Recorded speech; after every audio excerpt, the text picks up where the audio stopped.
मुंबई के Bandra railway station के परिसर में अवैध रूप से रह रहे लोगों का घर आज पूरी तरीके से डिमोलिश होने वाला है। जी हाँ, पूरी तरीके से अवैध तरीके से ये जो घर था ये पिछले कई सालों से बना हुआ था। आज इस पर बुलडोजर चलते हुए दिखाई देगा। ये देखिए तस्वीरों में आप साफ तौर पर पुलिस की कार्रवाई भी होते हुए दिखाई दे रही है। पुलिस हो या बीएमसी की टीम हो पूरी तरीके से डिमोलिश कर रही है। ये पूरा घर जो इलीगल शेड बना गया था G+1, 2, 3 तमाम ऐसे जो घर हैं तकरीबन 500 ज़्यादा घरों को आज पूरी तरीके से ध्वस्त कर दिया है। देखिए कुछ लोग अपने सामान को भी इस वक्त खाली कर चुके हैं। जो घर में उनके जरूरी सामान था, कीमती सामान था, फ्रिज हो, एसी हो, सिलेंडर हो, तमाम जो ड्रम हो, तमाम जो ऐसे चीज़ थे वो अब तमाम जो लोग हैं वो घरों से निकाल दिए हैं। ये पिछले 2017 से हम कह सकते हैं कोर्ट में ये मामला चल रहा था। यहाँ के लोगों ने कोर्ट में याचिका दायर की थी कि यहाँ पर हम रह रहे हैं, हमें ना हटाया जाए, लेकिन ये रेलवे की लैंड है और रेलवे इस पर नए ट्रैक जो है वो बिछाना चाहती है। इसी वजह से ये पूरा जो आप तस्वीर देख रहे हैं इसे पूरी तरीके से ध्वस्त कर दिया जा रहा है। कुल मिलाकर कहा जाए कि पिछले कई सालों से ये केस चल रहा था और अब जब कोर्ट ने आदेश दिए कि इसे पूरी तरीके से खाली कर दीजिए तो अगले 3 से 4 दिनों में ये आप जो इस वक्त तस्वीरों में देख रहे हैं ये पूरी तरीके से इसे ध्वस्त कर दिया जाएगा और यहाँ पर पूरी तरीके से इसे समतल करके 2 नए रेलवे के जो ट्रैक है वो बिछाएंगे। इसके ठीक बगल में बांद्रा स्टेशन है जो आप कनेक्टिविटी देख सकते हैं। इसके ठीक कुछ ही दूर पर उद्धव ठाकरे का घर है। बांद्रा जो रेलवे स्टेशन है वैसे भी बहुत फेमस है क्योंकि तमाम बॉलीवुड के जो खान्स हैं वो यहीं रहते हैं। तो इस वजह से बांद्रा स्टेशन जब भी आप आते थे तो ये जो तस्वीर देख के आपके मन में सवाल उठता था कि आखिर ये लोग कैसे रह रहे हैं। ये जो पूरा इलीगल शेड बनाया गया था, इलीगल अवैध तरीके से लोग यहाँ पर रह रहे थे, आखिरकार अब उन्हें हटाने की जो प्रक्रिया शुरू हो चुकी है। तकरीबन 1000 से आसपास जो है पुलिस फोर्स यहाँ पर तैनात की गई, जिसमें सिटी पुलिस हो, जीआरपी हो, आरपीएफ हो, तमाम ऐसे लोगों को तैनात कर दिया गया और जिनके घर में जो सिलेंडर हो या ऐसी चीज़ें हों जिससे कोई दुर्घटना घट सके, ऐसे भी चीज़ों को जो है खाली करा दिया गया है। ये देखिए साफ तौर पर जिस तरीके से आपको जहाँ तक नजर जाएगी वहाँ पर लोग अपने घरों से सामान निकाल के बाहर रह रहे हैं और नया ठिकाना है वो ढूंढ रहे हैं कि आखिर वो कहाँ जाए। और इस वजह से कह सकते हैं कि बांद्रा रेलवे स्टेशन जो है ये इसके परिसर में इस जो पूर्व की तरफ है वो ये प्रेमाइसिस था जहाँ पर ये अवैध तरीके से लोग रह रहे थे। आखिरकार आज वो वक्त सुनिश्चित कर दिया गया है जब पूरी तरीके से इसे ध्वस्त कर दिया जाएगा और यहाँ पर 2 नए रेलवे ट्रैक का जो निर्माण कार्य है वो शुरू कर दिया जाएगा। 100 ऐसे घर हैं जिन्हें नहीं तोड़े जाएंगे जो पूरी तरीके से लीगल हैं, बाकी 500 से ज़्यादा ऐसे घर हैं जो पूरी तरीके से अवैध हैं। इसी वजह से आज उन्हें पूरी तरीके से ध्वस्त कर दिया जाएगा। मुंबई के बांद्रा रेलवे परिसर में स्थित गरीब नगर में आज तोड़क कार्रवाई चल रही है। जी हाँ, पिछले कई सालों से यहाँ पर 500 से ज़्यादा अवैध बांधकाम हुए थे जिसकी वजह से आज देखिए कि जेसीबी की मदद से पूरी तरीके से इसे ध्वस्त किया जा रहा है। हमारे साथ इस वक्त बातचीत करने के लिए वेस्टर्न रेलवे के CPRO विनीत अफसीर जी इस वक्त मौजूद है। विनीत, सबसे पहले तो बताइए कि पिछले कई सालों से ये लड़ाई चल रही थी, आपकी तरफ से भी दलीलें कोर्ट में रखी गई थी, यहाँ से भी कोर्ट में रखी गई थी, जिसके बाद ये फैसला लिया है कि 100 घर छोड़ के बाकी पूरी तरीके से ध्वस्त कर दिया जाए। कितने पुलिस फोर्स लगाए गए हैं और कितने दिन ये कार्रवाई चलेगी? बिल्कुल, देखिए आपने बिल्कुल सही कहा और यहाँ ये बहुत ज़रूरी हो जाता है ये जो आज की कार्रवाई है उसको एक ब्रॉडर कॉन्टेक्स्ट में देखना।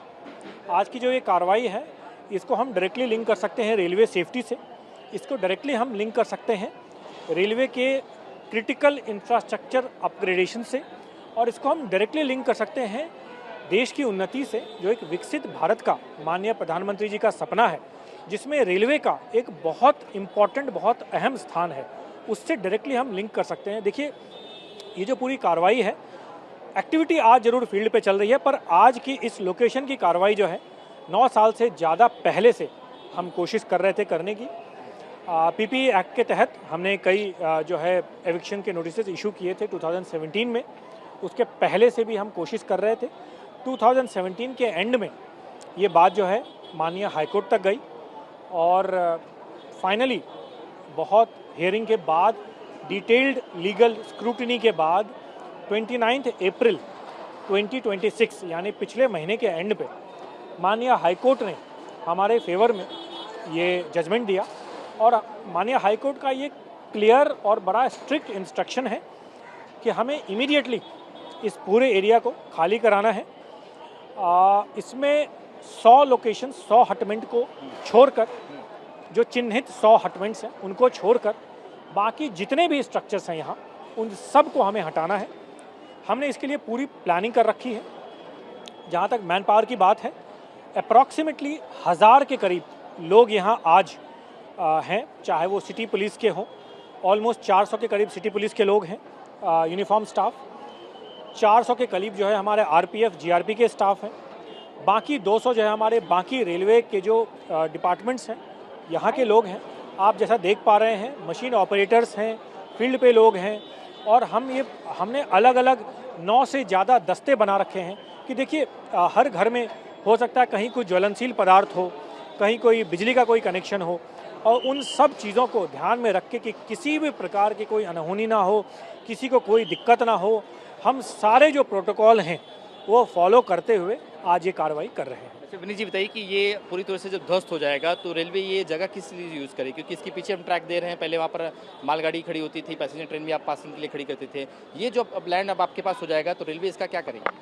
देखिए सबसे पहले जो रेलवे सेफ्टी की बात बहुत मायने रखती है यहाँ इस पर्टिकुलर लोकेशन पे। देखिए जो हमारे रनिंग ट्रैक्स हैं उसके इतने पास अगर इस तरह के स्ट्रक्चर खड़े होते हैं तो ये रेलवे सेफ्टी से कॉम्प्रोमाइज़ होता है।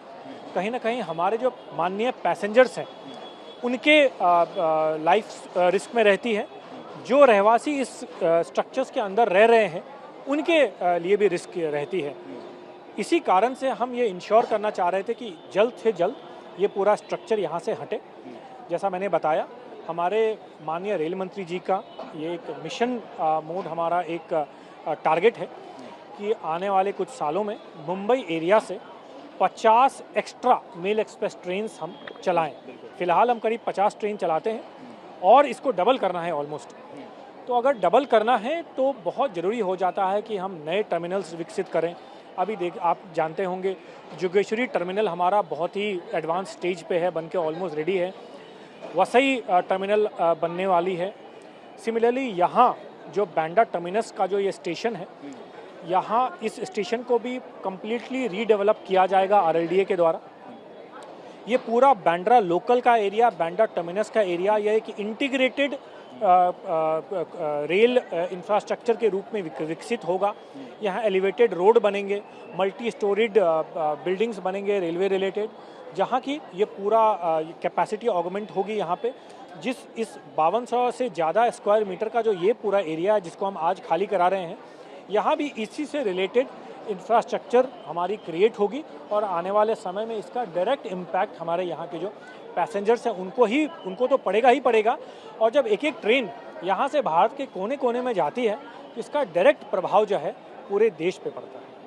बिल्कुल ये थे विनीत अभिषेक जो साफ तौर पर बता रहे हैं कि इसका प्रभाव क्या पड़ेगा, ये हटने के बाद किस तरह से इसका यूज़ पश्चिम रेलवे करेगा, क्योंकि मुंबई में जिस तरह से बढ़ती जनसंख्या हो, रेलवे की डिमांड होती है, कई सारे पैसेंजर ट्रेन चलाए, उसकी वजह से प्रॉपर नए टर्मिनल बनाने होते हैं या पैसेंजर ट्रेन खड़ी होने के लिए जगह होनी चाहिए। ऐसे कई सारी चीज़ें जो प्लानिंग है ब्लूप्रिंट में तैयार किए गए हैं, उन सारी चीज़ों पर वर्कआउट किया जाएगा, उसके बाद ये जगह उसी लिए यूटिलाइज किया जाएगा। कैमरामैन संतोष पालन के साथ शुभम पांडे, टीवी 9 भारतवर्ष मुंबई।